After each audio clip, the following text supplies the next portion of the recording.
Well, a very, very happy Monday morning to everyone, and welcome to the John Kentera Show on YouTube, Facebook, and X. Man, what a weekend! What a weekend! Had a lot of good things going on in my personal life. Got an opportunity to watch a lot of baseball, watch the Hall of Fame ceremonies yesterday that I'm going to talk about. But thank you very much for tuning in. Hope you and yours had a fantastic weekend. Oh man, this time of year, baseball is so cool. I can't watch enough of baseball. And we got the trading deadline coming down on Thursday. It's a really exciting time if you're a baseball fan. And we got football getting ready to get cranked up in high school and college and the pros. And we got the Hall of Fame game on Thursday night. So a lot to talk about, a lot to discuss. Right off the bat, I want to make sure if you're tuning in for the very, very first time, thank you, and would very much appreciate it if you'd subscribe to our channel. We're trying to build our viewership, so if you haven't subscribed and you've been watching for a while, please subscribe. Doesn't cost a dime. And I want to thank some folks from last week. On Friday, I don't do this show, you know, for financial reasons. I do the show because you fans enjoy hearing my take on sports, and we enjoy the interaction that we have created on this YouTube channel with you sports fans in San Diego and Southern California, really all over the country. That's why last week we did roll call, and we had people, checking in from all parts of the country as well as some outside of the country. But we do it because we love sports and we love you folks that tune in and want to talk sports with me. But I want to thank everyone. On Friday was like a record of people sending in supers, sending in their hard-earned money in a thank you to me and to Jonathan and Sammy Long and Alan Slewa, guys that have helped me get this show on the air and keep it on the air. And so I was very much appreciated on Friday. I was very humbled by our support on Friday. So thank you very much. Again, please subscribe. You can follow me on Facebook at John Kentera and on X at Coach Kentera 44. Okay, before I get rolling and talking a lot of baseball today, I want to congratulate the San Diego Strike Force in the Indoor Football League. For the second straight year, they have qualified for the IFL playoffs. Last year, they got beat in the Western Conference Final. They won their last regular season game last night in front of a really nice crowd, a franchise record crowd at the new Front Wave Arena. They took down the famous Arizona Rattlers, the defending IFL champion, 46-26. And it really kind of came down to if San Diego won last night, they went to Arizona. If they lost, they would go to Bay Area, who's the number one seed. So now the Strike Force, with their win last night, they get an opportunity to go back over to Arizona this time, where they lost 3 weeks ago, but go over next Monday night and take on the defending champion Arizona Rattlers in the first round of the IFL playoffs. But hey, the Strike Force doing a great job, 10-6 this year, second straight year qualifying for the IFL playoffs, and they got a really good team. And you fans that came out last night, I'm sure you definitely enjoyed the product. And I want to thank a lot of the fans that came by and said hello to yours truly and Steve Quist. We've been doing the game since their inception in 2019. Okay, with that being said, yesterday, I was going back and forth between the Padre Cardinal game, the Dodger Boston game, but I watched the majority yesterday, not baseball, I watched the Hall of Fame inductions, and I've got to talk about those today. Really, really special. You had five gentlemen go in, two of them posthumously, Dick Allen and Dave Parker. On Saturday, you had Tom Hamilton, the great voice of the Cleveland Indians/Guardians for 35 years, and the outstanding writer, incredible baseball writer, Tom Boswell, who worked his entire career for the Washington Post. They were honored on Saturday. And then yesterday, Billy Wagner, Dave Parker, Dick Allen, CC Sabathia, and Ichiro Suzuki were inducted into the Baseball Hall of Fame. And I want to talk a little bit about all five of those guys, because I saw all five of them, and I saw all five of them a lot. And Billy Wagner, first of all, is a great story. he walked away from his career when he was still throwing 100 miles an hour because he wanted to go home and be a dad and a husband. He's now a high school baseball coach, and he's got a son pitching now with the Toronto Blue Jays, Will Wagner. Billy Wagner was a kid when he was a youngster, I think 10 years old. He broke his arm. He was right handed, and he started to learn how to throw left handed. Next thing you know, the guy's a left handed pitcher throwing 100 miles an hour and wasn't a big guy, but he blew guys away. I mean, he was unbelievable, Billy Wagner. Batters hit like 189 career against Billy Wagner. Very deserving going into the Baseball Hall of Fame. My man, Dave Parker, who passed away just a month ago from Parkinson's disease. Dave Parker should have went in many, many, many years ago. We know why he didn't go in. It had nothing to do with his playing career. It had to do with the problems the Pittsburgh Pirates had back in the early 80s with cocaine and the drug trial and all that stuff. But Dave Parker rallied. He rallied as a ball player and he rallied as a man and became a great leader on all the ball clubs he was on. And Dave Parker, one of my top 2 or 3 players of all time. You know, I love watching Willie Mays play. I can't say he was my favorite player because I was pretty young when he was kind of finishing up his career. Reggie Jackson was always one of my favorite players. The straw that stirred the drink and the ice that chilled the glass. I don't know, something about Reggie I liked. I always like these right fielders or outfielders. Willie Stargell was one of my favorite players. Here's a guy growing up in Sandy. I like dudes that could hit. And Dave Parker could flat out hit. I mean, he won back-to-back batting titles in 77 and 78. He had the cannon arm. He could run. He was 6'5". You know, I was a big guy. And I played, I think, 2 games in my career in right field. But I always loved these right fielders. And later in life, I loved Vladimir Guerrero. But Dave Parker, I'm so glad he went in. I'm glad he knew that he was going into the Baseball Hall of Fame. And I know it would have been tough for him to get up there and talk, but man, I really wanted to see him. But his son, Dave Parker Jr., did an incredible job yesterday. All the speakers yesterday were on point. Billy Wagner was fantastic. Dave Parker Jr. was fantastic. Dick Allen, who passed away a few years back, his wife, Willa, did an outstanding job. I remember Bill Warndell telling me about Dick Allen one time when he was with the Phillies. It's a great story.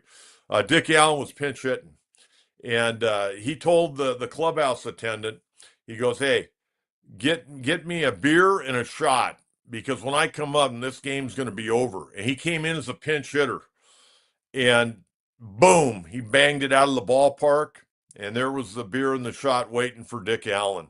I mean, Dick Allen was unbelievable. It was talked about quite a bit. The 42-ounce bat he swung, it was 36 inches long and 42 ounces. And do you realize how strong you have to be to swing a bat 42 ounces? I mean, most people swing a bat that's 34, maybe 36 ounces at the most. And Dick Allen was swinging a tree trunk up there at 42 ounces. But his wife, Willa, did an incredible job. CC Sabathia, who's now working for Major League Baseball, goes in his first year of eligibility. And, man, I'll tell you what, if you look at CC when he pitched and you look at CC now, doesn't even look like the same guy. He's lost a ton of weight. He looks great. And glad to see he overcame his alcohol addiction and doing a great job in life. And wish him the very best. And then I was waiting for Ichiro Suzuki. And the big thing leading into the Hall of Fame inductions with Ichiro is he going to do his speech in Japanese or is he going to do it in English? And he did it in English, and he was fantastic. Ichiro's an interesting cat. You know, when I was working as an agent with John Boggs, who represents Ichiro, John and Steve, his son, were there yesterday, and Ichiro pointed him out. The stories that I would hear, I never met Ichiro because he never came to San Diego while I was working for Boggsy, but, you know, I certainly knew things that were going on, you know, signings he was doing, different things he was doing. Ichiro is an amazing player. I mean, Ichiro to this day still thinks that he could probably play. I mean, he still dresses up in his Seattle Mariners uniform, goes out, throws batting practice, takes fly balls, works with outfielders, still takes batting practice. I mean, the guy loves baseball. And just watching him yesterday, it just brought back so many memories. I remember when Seattle would come to town at Petco Park, and I'd be out there doing my talk show. And Ichiro, game starting at 7:10. Back in those days, it was starting at 7:10. And Ichiro would be out down the left field line stretching at 2:30. And they weren't even going to have batting practice till 5 o'clock. But Ichiro would be there at 2:30, and he'd be working on stuff, whether it was stretching or throwing or doing whatever. The guy was always at the ballpark, always was working. And I don't know if I've ever seen a ball player that was more fundamentally sound than Ichiro Suzuki playing in the outfield. I mean, you could never teach anybody how to hit the way Ichiro did. I mean, these Japanese players are just amazing. I mean, Otani, we know he's got the great power, but he opens up a lot and he's running towards first base when he's swinging an Ichiro. Amazing. But as far as a fundamentally sound defensive player, Ichiro did it all. He knew how to charge the ball. He knew how to get back behind the ball and get his momentum going towards first or home or wherever he's going to throw the baseball. He had a tremendous throwing arm. And I can't imagine there was one guy that did not vote for Ichiro. One guy. I mean, I don't know what he could have seen that he didn't like about Ichiro. And Ichiro going in on his first ballot, like CC Sabathia. And I thought it was kind of humorous yesterday when Ichiro's talking. He had invited this writer to his home for dinner.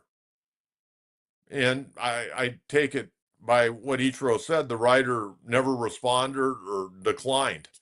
And Ichiro said, as of today, my offer is no longer in effect, basically. But how could you not vote for Ichiro? I mean, seriously, that's really odd. That is really, really odd. But again, people didn't vote back in the day for Willie Mays, or even Babe Ruth wasn't a unanimous Hall of Famer. So it is what it is. But I got to tell you, being a longtime baseball fan and a kid from as long as I can remember watching Major League Baseball, the Hall of Fame ceremony is always really, really special. And I wanted to mention Tom Hamilton for a minute, the voice of the Cleveland Guardians. I've met Tom Hamilton one time in my life. It was in the press box. And he was walking towards dinner, and I was getting off the elevator. I got in the hallway, and Mark Grant, Mud, was there. And Mud goes, "Hey, Coach, I want you to meet Tom Hamilton of the Cleveland Guardians." And Mark and I stood there and talked, and Mark ended up going on. And Tom Hamilton and I talked, I don't know, for 5-10 minutes maybe. He treated me like he had known me for 20 years. It was an incredible conversation. And I walked away going, wow. Because I'd listened to Tom Hamilton, and you hear him all the time. You probably don't even know who he is, but you hear him on highlights all the time on all the stations around the country. It's a high drive. He's got that unbelievable voice. And he's just an incredible guy and very well deserving. I saw him do an interview at the Hall of Fame, and just he goes, "Man, all the great broadcasters, and now I get to, kind of be at the bottom of the rung of them." And he was very humbled by it. And again, him and Tom Boswell were honored on Saturday. But I wanted to bring that up because it was really, it was a lot of fun yesterday watching that. And I was going back and forth. Padres, beat up on the Cardinals. Man, I got to tell you, Cardinals are not very good. And that's why I was getting really frustrated. The Padres dropped the first two games. They lost on Thursday night 9-7. And then they came back on Friday and got shut out 3-0. I mean, the Cardinals are not great. Miles Michaelis, the former Padre, who had an ERA of over 5 coming in, got the win, dropped his ERA down to 4.94, 5 innings, 7 hits, 1 strikeout, no walks, and then the bullpen did the job. And Nick Pivetta pitched great. Nick Pivetta's pitching great, but he took the losses. Record now 10-3, 6 1/3 on Friday night, 3 hits, 2 earned runs, gave up 3 in all, 2 walks, hit batter, 4 strikeouts. Wasn't overpowering like he normally is, but nonetheless still pitched very well. And then finally, the Padres are sitting on the road trip at 3-5. They come back, they win on Saturday 3-1. And this one kind of griped me a little bit, but I get it. Randy Vasquez, how would you feel? And I'll ask you this, and you can give me your take on our coach's crew here in a few minutes. Randy Vasquez, once again, another solid start. I don't know where the Padres would be without this guy. I mean, it's kind of like last year when Matt Waldron pitched really, really well early in the year when they needed him. Guys were down and out. Randy Vasquez has done a great job. He's had 21 starts this year. His ERA is at 3.65. Still got a record of 3-4. The other day, he is pitching great. 4 2/3, 1 hit, 1 earned run, a walk, 2 strikeouts. It hit a batter, hit Contreras. Contreras wasn't happy. Manny wasn't happy.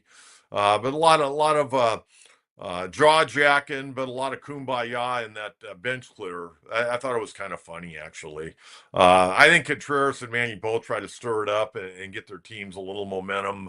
Nothing really, other than John Jay popping off to Manny.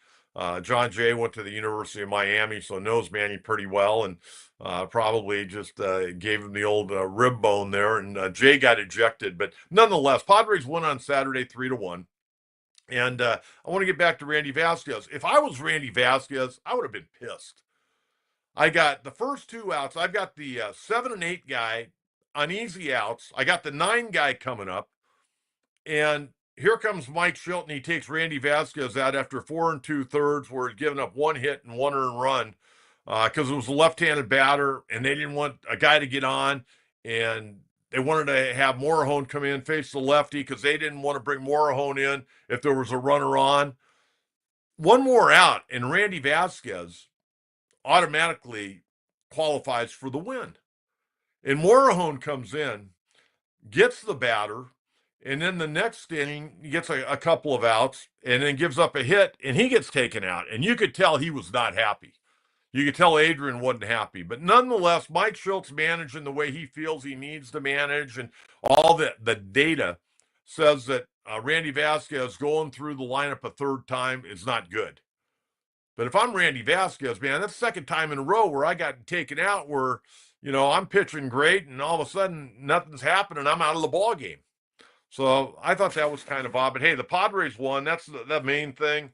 And they won 3-1. But they were 0 for 10 in that game Saturday with runners in scoring position. So going into Sunday, in the 3 games against St. Louis, they were 2 for 30. 2 for 30 with runners in scoring position in the series in St. Louis until yesterday. And on Sunday, the boys ended up going 6 for 19 with runners in scoring position, and they walked away with a 9-2 victory. They finished the road trip 5-5. They pounded out 16 hits. The Cardinals are still a game over 500 at 54-53. I don't know about you. Cardinals, man, and obviously their fans are not real excited about their ball club, because I've never seen more empty seats at Busch Stadium in my life for all 4 games. They were not good. Yesterday, on a Sunday when kids are getting close to going back to school, they had 26,080 people at Busch Stadium in St. Louis. So that tells you, and the baseball fans in St. Louis are highly educated baseball fans. They're not buying into the product at all, even though the Cardinals are still kind of, sort of, maybe in the wild card hunt for the 3rd spot, chasing the Padres right now.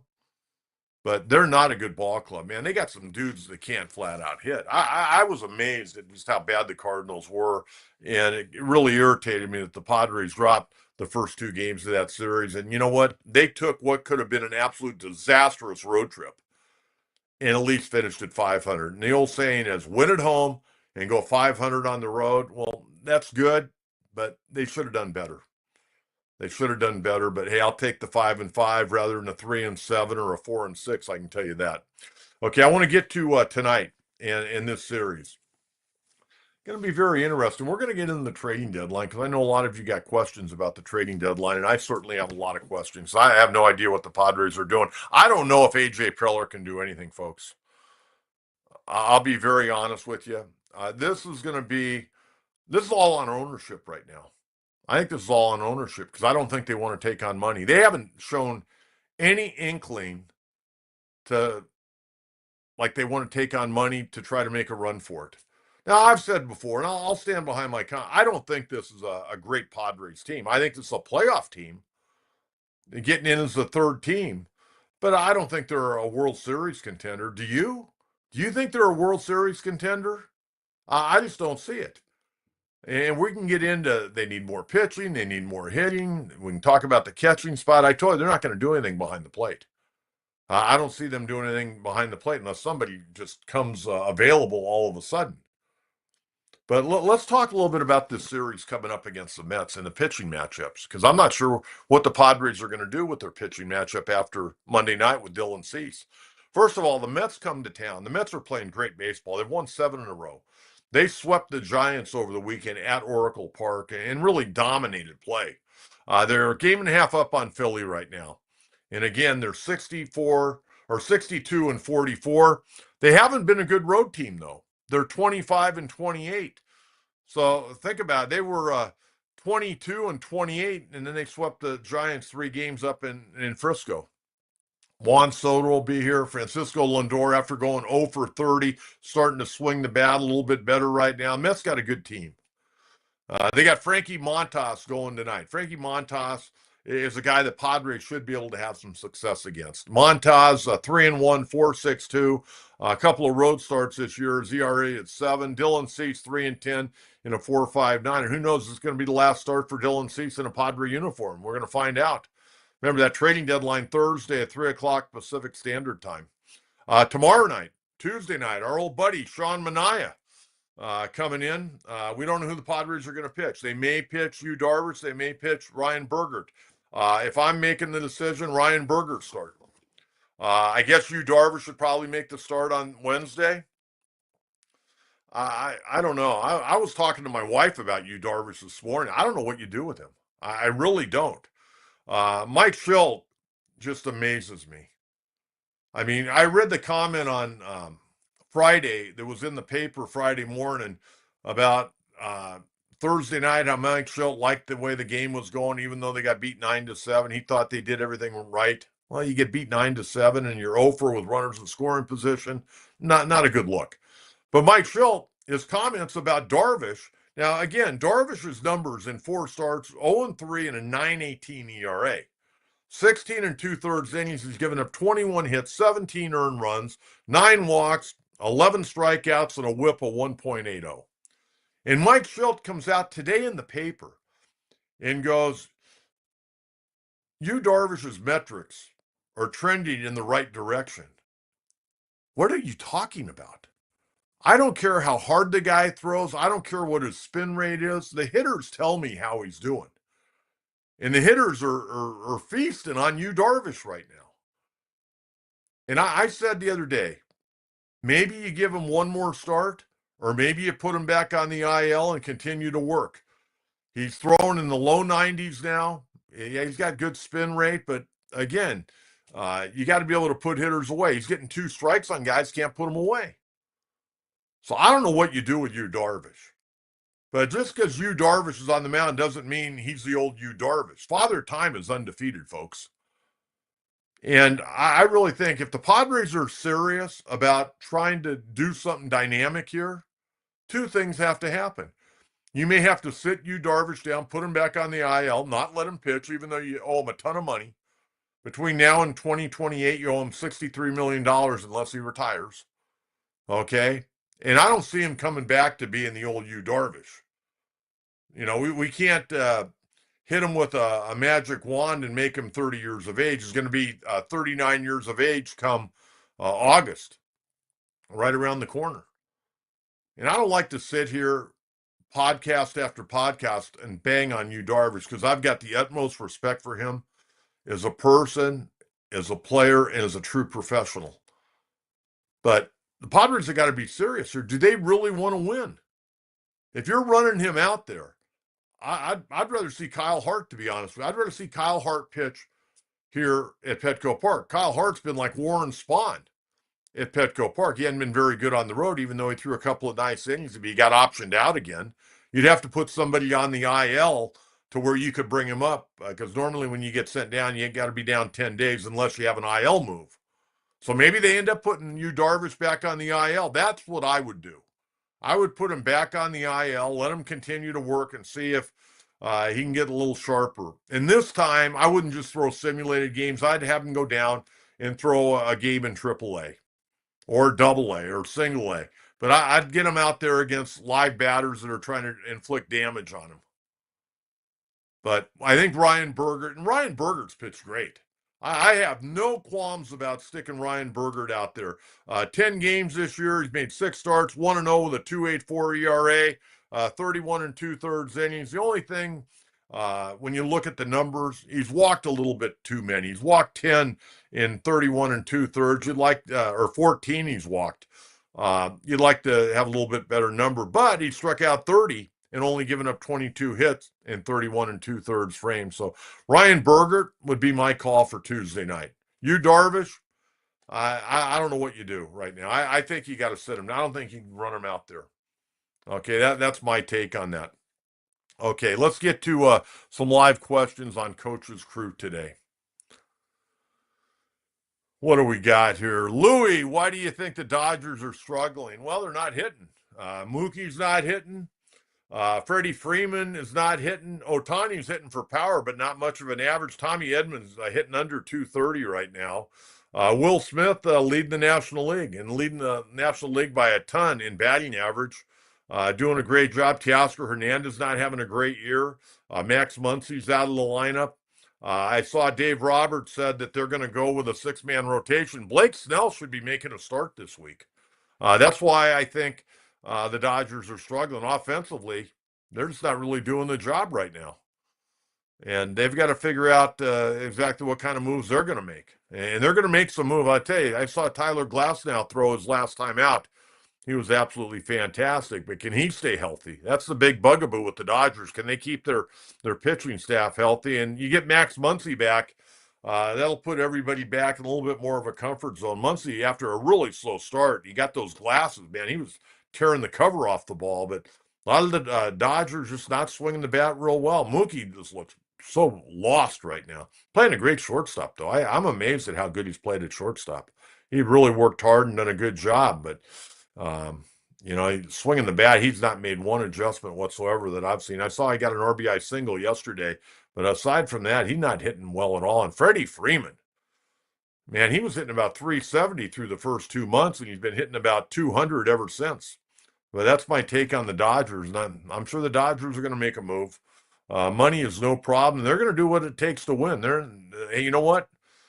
I give the Dodgers a lot of credit, man. They're going to keep pounding until they can win another world title.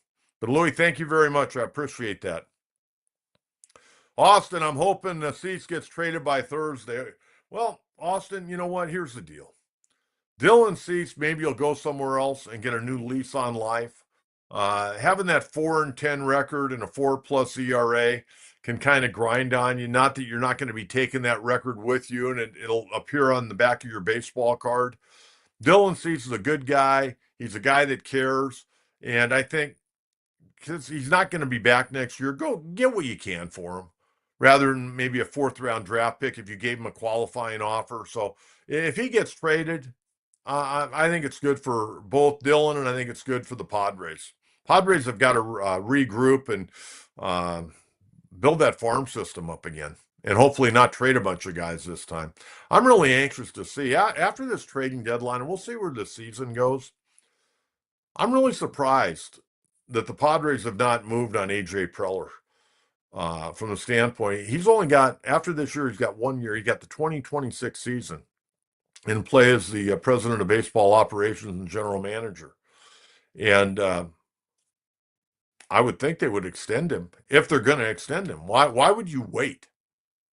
Why would you wait? If you think he's your guy, why wouldn't you pull the trigger and give him a new contract?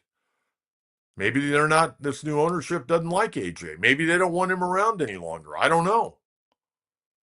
But it's kind of odd. There's no way that he can go into the start of next year when they report to Peoria in February. There's no way that they cannot give him a contract extension if he's going to be the guy going forward. If he goes into next year without a contract, that tells me they want to go a different direction. What's it tell you? But we'll see about Dylan Cease, Austin. Hope you're feeling better, buddy. You had a tough go there, and I'm glad you're coming off the IL. Good to hear from you. Okay, let's keep them rolling here. There should be a lot of questions. Neil, what are your thoughts about the 5-year waiting period before being able to be voted in. I think it's a little archaic, to be honest with you. And I'll be honest with you, I'm getting tired of Hall of Famers passing away and then putting them in. And I would think, and I know they're not going to vote until December 2027. I would hope Pete Rose gets voted in. Um, and I know that's a long, drawn out discussion. Everybody's got their opinion on that. But I'm pissed about Parker, and I'm pissed about Dick Allen. And I'll go back a few years. I'm pissed about Buck O'Neill. Buck O'Neill, who Randy Jones introduced me to many years ago at Qualcomm Stadium. What an incredible gentleman. But he ended up going in, the year or two after he passed away. The guy gave his entire life to baseball. And he hadn't had a hit in over 45 or 50 years. Yet after he dies, they put him in. I mean, Dave Parker, we know. Don't tell me that him getting involved with the cocaine and the drug trial and Pitt. Don't tell me that isn't why he was kept out. He certainly wasn't kept out because of his playing ability. The Cobra was the man, absolutely the man. He had a lot of nice things. Dave Parker Jr. had a lot of nice things to say yesterday. That his dad had to say about Dave Winfield. And Dave looks great and always gets to the Baseball Hall of Fame. Dave Winfield, I got to know very, very well. I covered him back in 2001. I got the opportunity to go to the Osiaga Hotel where all the Hall of Famers stay, and it was raining and pouring. And his agent, Randy Grossman, who's an attorney here and an agent also for Tim Raines, was there. And I went down there, and I'll never forget, I did this interview with Dave Winfield. I had a security guard take me, and I went down and had my little tape recorder, and I was nervous. So, anyways, I'm interviewing Dave Winfield. We get done, and Randy's sitting over on the side. Randy knew me a little bit at that time, and he comes up to Dave after. He goes, "Dave, think about all the people that have interviewed you this week. There's nobody that knew the stories about you better than Coach Kentera." Well, I saw Dave Winfield's first game here in San Diego when he came off the campus of the University of Minnesota, watched his entire career in San Diego, and then followed him when he went to the Yankees and all his other stops along Major League Baseball. And then one of the great honors that I received in my broadcasting career was Dave Winfield on 3 different occasions asked me to be the MC of the Negro League luncheons. When Dave was working for the Padres, he put on for a few years, and I got to meet some of the greats, man. I got to meet Manny Machado. That was really cool. Don Newcomb, who I got to talk pitching with. I was like a little kid in a candy store.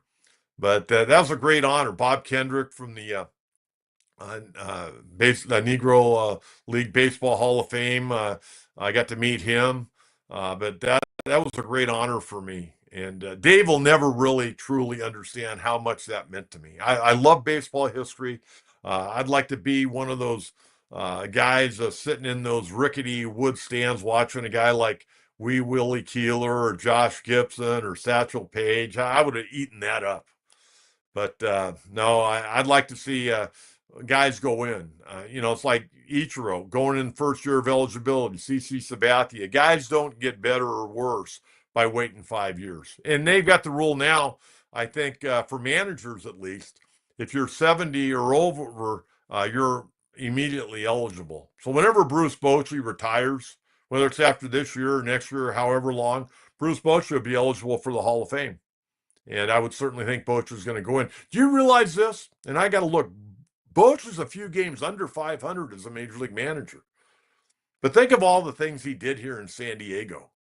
He got him to a World Series. He won 4 division titles in San Diego. And then what he did with the 3 world championships up there in San Francisco in that first year, a couple of years ago, winning it with Texas. Bochy's a great guy. A great guy. I'm glad I can call him a friend. But I think the 5-year waiting period, a little archaic, a little bit archaic. What else we got here? Let's keep them rolling. Big Sam, good morning, Coach. Hope you had a great weekend. I certainly did. Do you think Juan Soto will be warmly received at Petco today, or do you think there will be some bad blood in the crowd? That's a very interesting question, Sam, because I think if you look at Juan Soto's work on the field here in San Diego. He wasn't great that first half year when they brought him over. He was good, but he wasn't great. But you look at his numbers in the full year that he was here, he did a good job. I think he was a pain in the ass in the clubhouse. I think he was a pain in the ass to a lot of people in the organization. I think his family was a pain in the ass in the family room, kind of overtaking the family room every night. But as far as production, if you want to look at just strictly numbers, Juan Soto was pretty damn good. And the Padres were never going to be able to sign him. That's what's kind of weird, is that they gave up so much to get Juan Soto, and then it just got crazy, and there was no way they were going to be able to sign him. Because I thought when you trade for him, your obstacle was going to be the money, and you knew Boris was his agent. But you thought, man, maybe if they bring him in, maybe he likes it here. And I don't think he ever bought into San Diego. I think he thought he was bigger than San Diego. But that's a great question. I don't boo ball players. I boo guys if they don't hustle. But even that's few and far between for me. But I think Soto, he's a tough one for me because I know a lot of stuff that went on behind the scenes. Very into himself. Like when Bob Melvin would want to talk to him, he wanted one of his representatives to be in the meeting. I mean, grow up. Grow up, seriously. And there's just stuff that he did, late for buses, keeping guys on the bus while he's late coming down from the hotel to go on the bus. Stuff like that that's kind of inexcusable. I mean, if you're part of a team, man, be on time. I always worked under Lombardi time. 15 minutes, man. You got to be there 15 minutes early. If not, you're late. But that's an interesting question. But people that just like baseball and don't know all the stuff that I know, they may cheer him tonight. I don't know. But that's a great question. And we'll have to take a look and see how it goes. And we can talk about that on Wednesdays. But great question. Give me something to take a look at tonight. Casey King, with trade deadline coming Thursday, I've heard Kenley Jansen could be moved. And do you think Dodgers would consider bringing him back? I would be on board bringing him back to help the pen. Kenley Jansen is actually pitching pretty well right now. He doesn't have the same stuff, but he's still got that cutter. And as long as he doesn't get too predictable, I think he can help a ball club.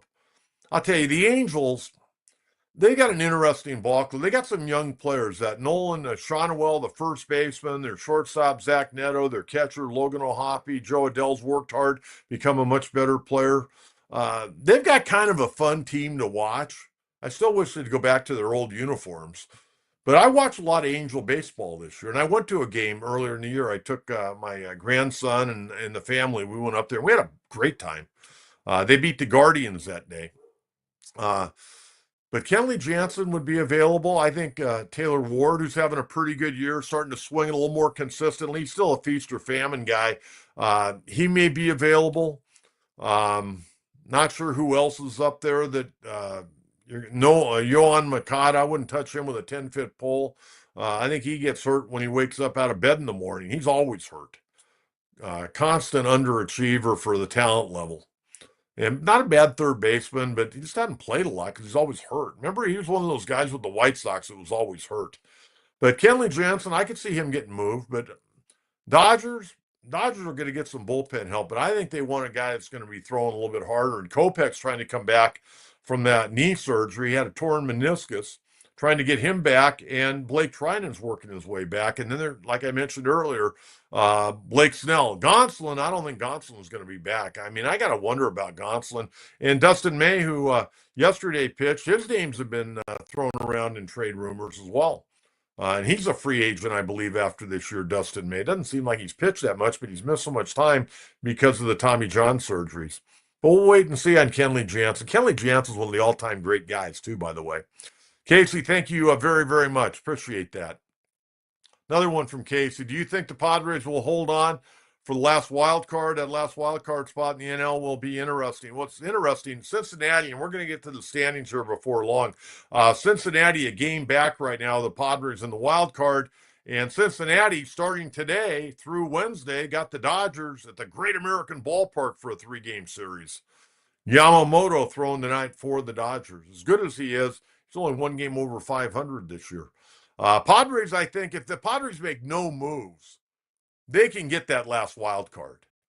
They're better than the Giants. They're better than Cincinnati. They're better than all those other teams. Okay, Milwaukee and the Cubs are going to go back and forth for the Central, and the Phillies and Mets are going to go back and forth for the title in the NL East.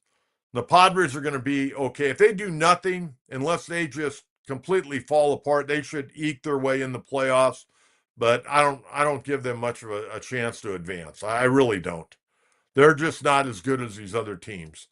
Now, if they stand pat, that's probably the worst thing they can do. I'd rather see them either go for it or start selling off pieces to recoup some talent going forward in 2016. You got to remember, all the Padres prospects are in the lower levels of minor league baseball. We got nothing in AAA. Are you kidding me? We got nothing in AAA. I don't know if we have much in AA. We got a couple arms in AA. But as far as position players, it's bare. And even Leo DeVries, as good as DeVries is, talent-wise, you got to put up numbers. You got to be able to hit at least 250 in high A ball. And I realize he's 18 years of age, and I'm not going to dog him. He's the youngest kid in the Midwest League. He was at least at the start of the year. And he's doing a good job. He's learning how to play. He's learning how to play. You don't have to rush guys. Don't rush them. Let them develop and put up numbers. You put up numbers, you build confidence. But I appreciate that case. And I really think the Padres can get in the playoffs, but I don't have a lot of confidence they can do a whole lot. You know, we can say, hey, we went to the playoffs, you know, another year, but I want to win it. This team doesn't have the ability to win the World Series right now. I mean, last year they did. 2022 they did. They were close. They just come up short. Philadelphia is tough. The Mets are tough, but I think Philadelphia is tougher. And I realize the Mets right now have won 7 in a row. I realize that, you know, they got a lot of star power. They're probably going to go out and try to do something before the trading deadline. But Philadelphia knows how to win. I'm not sure the Mets know how to win when the chips are down. I really don't. And this Dodger ball club, the Dodger front office, Andrew Friedman and company, they got to be awful concerned. They've put a lot of money into this ball club, and this ball club right now is not playing good baseball at all. And, you know, I don't know if the Dodgers, and I realize they had a long season. They've had a bunch of long seasons because they go to the World Series, they go deep into the playoffs. And a lot of times that'll eventually come back and bite you. But I don't know if the Dodgers are in cruise control. I don't think so. I'm starting to see facial expressions that are starting to tell me that they're a little worried. And not just Dave Roberts and Mark Pryor and Bob Guerin, guys from San Diego over there in that Dodger dugout. I'm starting to see some of the players visually starting to look a little concerned. I mean, Tommy Edman cannot be healthy. He's playing a good third base, filling in for Muncy, but he's hitting under 230 right now. And Tommy Edman's a guy that should be hitting, you know, 255, 260, a doubles type of guy. He's having a rough go of it right now. He really is. I've never seen Freddie Freeman swing and miss more at fastballs in his entire career. And you wonder how healthy he is, but yet the other day he stole a base. And Teoscar Hernandez got to move in on the play. They're pitching him away, and he can't get to that ball on the outside part of the plate. The only thing he can do is hit a mistake right now. They got to get Muncy back in that lineup because Muncy was really putting together a nice year. What else we got? We got another question or two there? If not, let's get to the trading deadline. Okay, what do the Padres need? Well, they need a lot. I'll tell you what I would do. I would probably trade Dylan Cease, and I would see if I could move Cronenworth's contract. Cronenworth's an average major league player for me.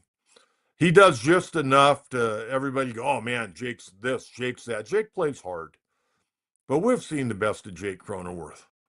And I think you got to get that money off the books. They're going to owe him still $60 million after this year. From 2026 to 2030, they owe him $60 million. Do you think Jake Cronenworth is worth $60 million to the San Diego Padres when we're struggling probably financially right now as an organization? I would move Jake Cronenworth if I could. The question would be, well, who are you going to play there? I don't care. I'm going to find somebody to play there. I'll find a utility guy that's on waivers, and I'll stick him there along with Jose Iglesias. Iglesias at 35 years of age can't play every day.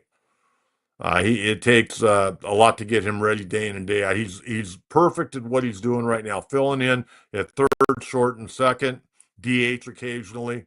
But I'd trade Cease and Cronenworth. I think it'd be good for both ball players, and I think financially it'd be really good for the Padres to get that Cronenworth contract off the books. You can give me your opinion on that. Always looking forward to your opinion. Padres, I think, need a bullpen arm. As much as Mike Schild is going to this bullpen right now, he's wearing these guys out. We can talk about the four horsemen. Hopefully they're not getting worn out and they're the four donkeys come September. Got to have these guys ready to roll in late September and October. And he's going to the bullpen a lot. You got to find a way to let Randy Vasquez go through a fifth inning once in a while, maybe even a sixth inning. I saw a guy named Brian Wu. I think most of you recall him. He's a pitcher for the Seattle Mariners. He's the type of guy you'd love. Now, he's having an amazing year. In all 20 of his starts, he's gone 6 innings or more. Do you realize how good you got to be to go 6 innings or more nowadays? Managers want to pull guys if they have too much dirt on their cleats. And a guy like Brian Wu, for me, is worth his weight in gold. Now, I'm not saying the Padres are going to be able to trade to get Brian Wu, but that's what you want. You want a guy that can go 6 solid innings and have confidence in him. And again, Mike Schilt saying, well, Yu Darvish's, the metrics are trending well. No, they're not trending well because he's not getting guys out. And he's giving up runs. He's giving up a lot of base traffic at 1.80 whip. And Randy Vasquez is doing a good job. He needed to get one left-hand hitter out the other night, the 9th guy in the Cardinal lineup, a weak lineup, I might add, and he takes him out. Good managing? Yeah, probably. Over-managing? Probably a little. But it is what it is. Randy Vasquez's agent, I'm sure, wasn't real happy about it because it's not the first time it's happened to Randy. But, man, Randy Vasquez has done a great job this year. He really has. But Padres aren't going to address the catching. Probably will try to get at least one bullpen guy. And I would think they'd try to upgrade their bench. I mean, their bench is paltry. Now, Bryce Johnson, give him credit. The kid's playing well. But in the playoffs, are you going to bring Bryce Johnson up, or would you rather have a veteran that's been there, done that before? You got to get some veterans guys. And everybody will joke about me. I always talk about veterans off the bench. You got to have veterans coming off the bench. They've been there, they've done that.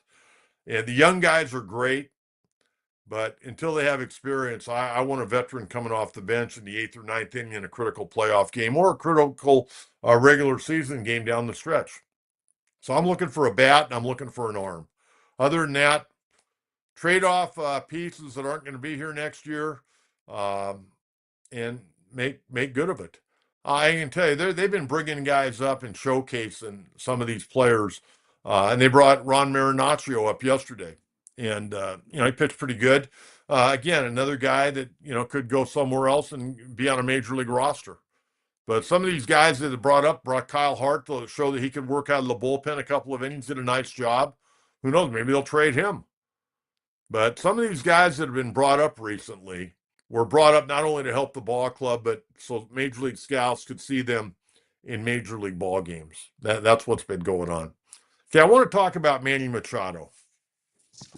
Manny was having a really rough road trip. He was 2 for 19. He'd hit that grand slam, but he was like 2 for 19. But, man, he got hotter than a baker's apron against the Cardinals. 4 for 5 yesterday, 2 doubles, 3 RBIs. He goes into tonight's ball game against the Metropolitans with a 5-game multi-hit streak. Check this out. This is maybe as good a series as Manny has ever had in his entire career, 4-game series. You don't play many 4-game series any longer. But Manny was 11 for 17 with 3 doubles and a homer. And, of course, he got hit by 2 pitches. And Contreras got hit for a couple. Manny got hit with a couple, and the bench is emptied. And John Jay popped off to Machado, and Machado said, well, I know all about him. I wonder what that's about. But nonetheless, and I mentioned John Jay played at the University of Miami, or a former Padre.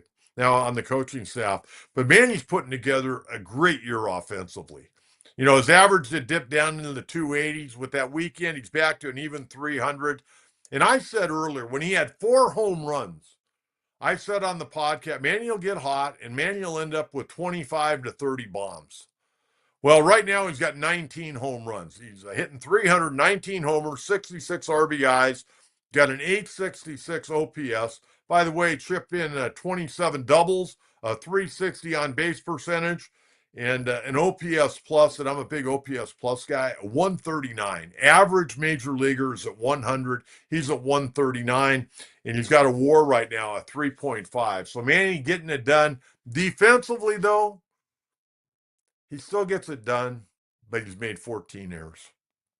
And that's the leader in the clubhouse by a pretty good margin right now at third base in the National League.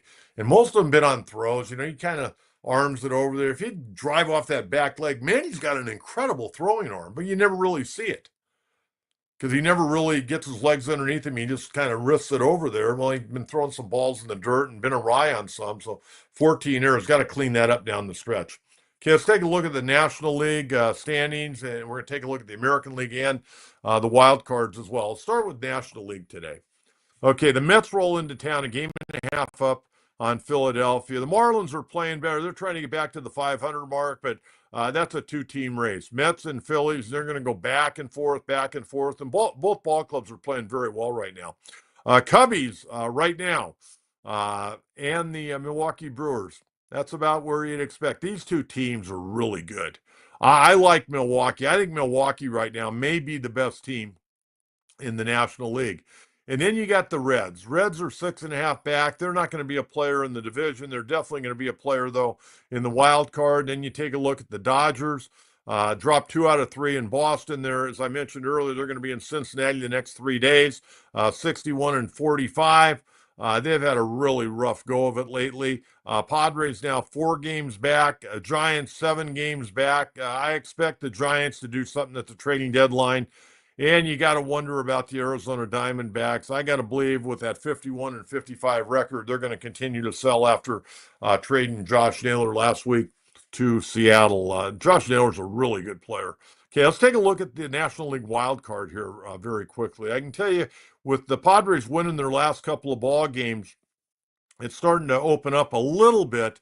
But you take a look, Cincinnati, who they've got the situation with the Dodgers the next 3 days. We're going to drop that wild card in there, and we'll take a good hard look at that. So you got the Cubs right now, and the Brewers. They're tied for the division, so drop down. You got the Phillies, a game and a half back, and then you got the Padres. The Padres are 1 game up on Cincinnati, 3 games up on the Giants. The Cardinals I think the Cardinals will end up selling. John Mozeliak, I know, would like to go out a winner as he relinquishes his title there as the head guy in St. Louis, but they're not very good. They just really aren't. Giants are trying to stay in it. They're up and down, see what they do at the trading deadline. The Reds, I don't think, are going to be in it, even though they're a game back. I just don't think they're consistent enough, even though they've been playing pretty well lately. And the Padres should get in there as a third. Padres are not better than Philadelphia. They're not better than the Brewers. They're not better than the Cubs. And they're, I guess you'd have to say at this point, they're not better than the Dodgers. But I don't know who the Dodger ball club is right now. They look so out of sorts. It's unbelievable. Okay, let's take a look at the American League. Okay, American League. How good is Toronto playing? I mean, they got dudes hitting the ball all over the yard right now. The Yankees in trouble. Judge going on the IL. They're going to probably make a move. They made a nice move on Friday, picking up Ryan McMahon, who had an RBI single yesterday. A real good defender down at third, left-hand bat at Yankee Stadium. That was a really nice pickup by Brian Cashman and the Bronx Bombers. Toronto right now opening up that 5.5 game lead. Boston hanging in there. Boston's got a nice young club. They just don't have enough right now. But that's a 2-team race. But Toronto, man, they may finally get to where they've been counting on for the last 3 or 4 years. Detroit, all of a sudden, man, they've hit the skids, dropped 8 out of 10. Guardians, trying to hang in there in a wild card situation, but a game under 500. Kansas City, you see they signed our old buddy Seth Lugo yesterday. Gave him a 2-year extension, $46 million. He's off the market now. Seth Lugo's a true pro. And then in the West, you got the Astros. I think the Astros are going to make a move. Seattle's a good ball club. They're kind of fun to watch. Only 4 games back. Rangers, Bruce Bochy's ball club. All of a sudden, they're getting hot. They've won 9 of 10. How about that? And they're right in the hunt for the wild card. And then the Angels, kind of a tough weekend. They split with Seattle. They just every time they get to 500, they end up falling backwards. But they're playing hard. And then Mark Kotze's Oakland Athletics or Sacramento Athletics or Las Vegas Athletics, whatever you want to call them. Let's take a look at the American League wild card now. See what we got here. Okay, you got the 3 teams up there. You got the Yankees, Boston. You got Seattle and Texas tied right now. Boch, he'll find a way to get it done. And Corey Seager's gotten really hot lately. Then you got Tampa Bay. Then you got the Guardians. Then you got the Royals. Then you got the Angels and everybody else. This is going to be a good race. This is going to be a much better race, I think, in the American League for the wild card than it is the National League. Padres, if they just take care of business, they should be okay, but you never know. Who knows? Maybe the Padres are going to sell off guys. Maybe they're going to sell a bunch of guys and try to recoup for next year and miss a playoff this year. This is all about ownership. This ain't about A.J. Preller right now. Does ownership want to step up? And think about this. Aside from free agency last offseason, this is really the first time that the ownership group has an opportunity to really make a statement to the Padre fans and to Padre Nation and the San Diego community. Are they in it to win it, or are they just here to put people in the stands and collect money? You know what? You got to find a way to, if you really want to make a run, if you're a serious organization, you got to make a run here. You got to make a run. You get one pitcher, one dominating pitcher could make a difference. With the way Pavetta's pitching, they're hoping to get Michael King. I think Michael King's throwing a bullpen today. You know, you've got enough. Your bullpen, you got one of the best, if not the best and deepest bullpen in baseball. But will this ownership step up? Will they step up? That's what we need to find out. And we're going to know a lot between now and Thursday at 3 o'clock Pacific Standard Time. I can tell you that. Okay, let's get to Coach's mailbag. Chosen one, how disappointed are you in the lack of moves at the trade deadline approaches? Well, I'm not disappointed yet, but I will be disappointed if we don't pull something off by the deadline. Some guys are not available right now. And I say that from the simple standpoint, there are a lot of teams that still think that they have a chance to sneak in the playoffs as a wild card. And they're going to see what goes on the next 2 to 3 days. And the Padres are off on Thursday, which is a good thing.